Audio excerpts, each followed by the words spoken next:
bersih tegang hingga saling lapor satu sama lain, kini perang dingin antara Dr. Richard Lee dengan Kartika Putri kembali berlanjut.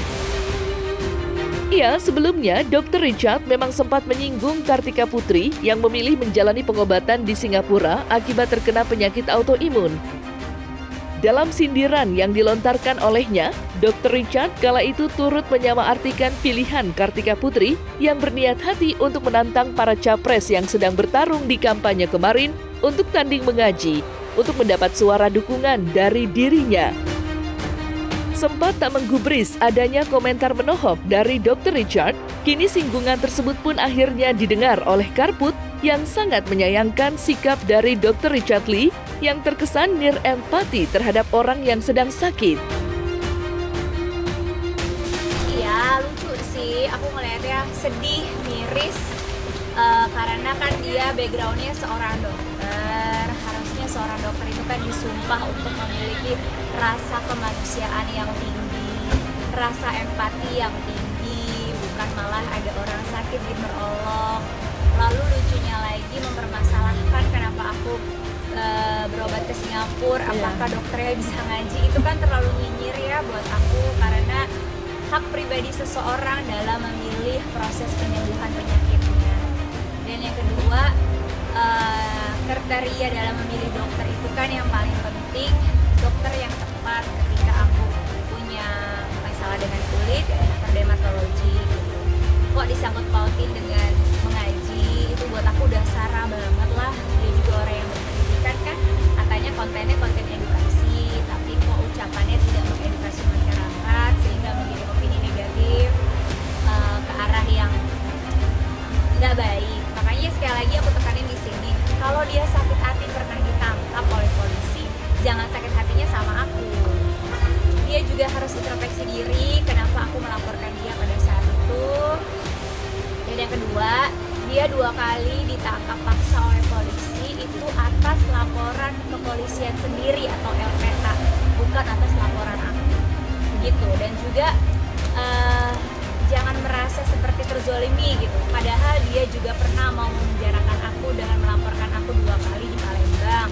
Tapi laporannya nggak jalan karena memang tidak ada bukti gitu. Dan harus tarik ulur lagi lurus bahwa aku melaporkan itu dulu karena dia tidak berhenti membawa nama aku dan mencemarkan nama baik aku di media sosial. Ya kan kemarin kan juga ngomong kalau kita milih pemimpin itu cari yang pinter ngaji katanya.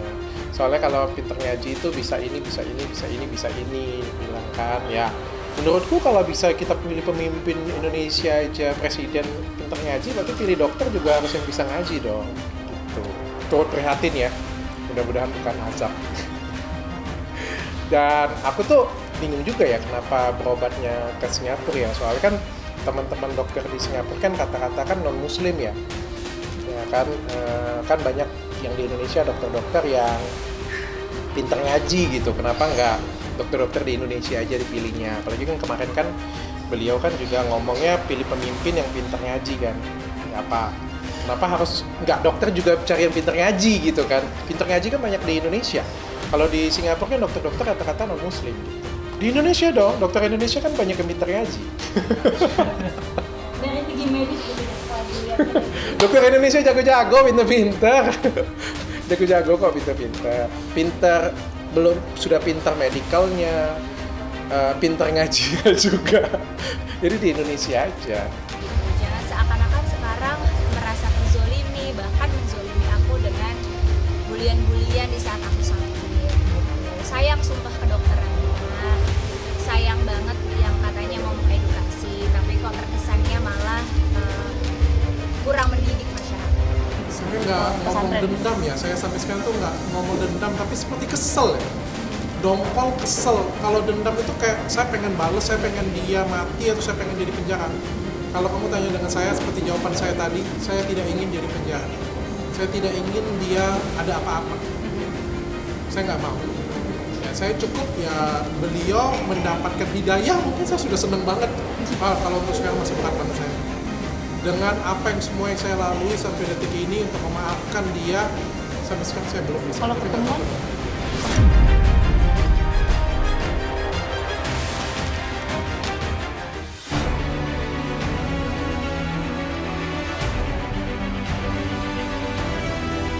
hanya sekedar ngejar konten. Kalau salah ya salah. Bisa berlatih. Mau tahu cerita lebih dalam tentang selebriti dan public figure? Saksikan bersama saya Vista Putri pukul 18.00 hanya di Cumi. Visit di cumi.com.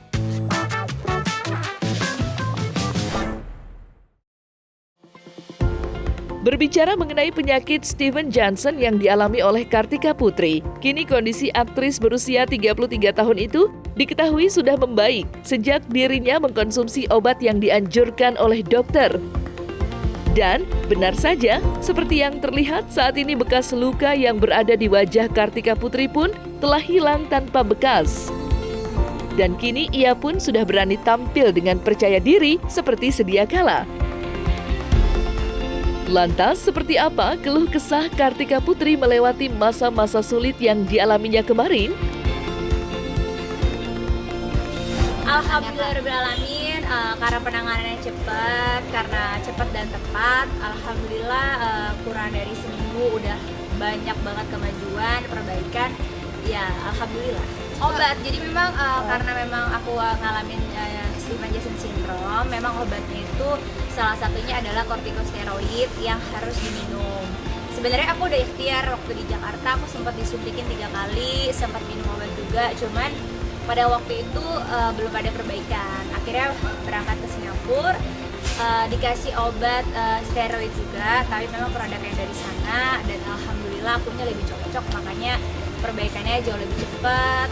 Terus alhamdulillahnya langsung kering, alhamdulillahnya juga yang tadinya nggak bisa makan sama sekali langsung rasa sakitnya hilang, langsung bisa makan gitu. Jadi ya alhamdulillah Allah kasih cepat sembuhnya, Allah kasih perbaikannya cepat dan alhamdulillah udah bisa balik.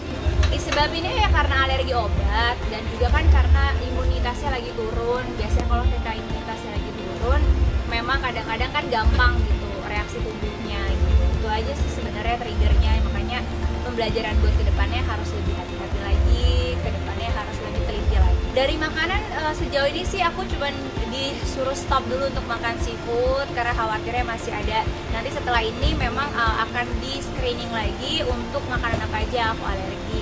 Sebenarnya kayak gluten free itu udah paling baik sih, ngurangin gandum, kurangin makanan-makanan yang memang diolah atau menggunakan bahan pengawet. Nah ini yang lucunya sih, banyak orang yang ngerasa ini nih penyakit nular, tapi kalau Keturunan nggak sih, ada keturunan? oh iya, sebenarnya kalau seandainya untuk itu lebih disaranin, makanya sekarang untuk pengobatan dulu selesai, beres.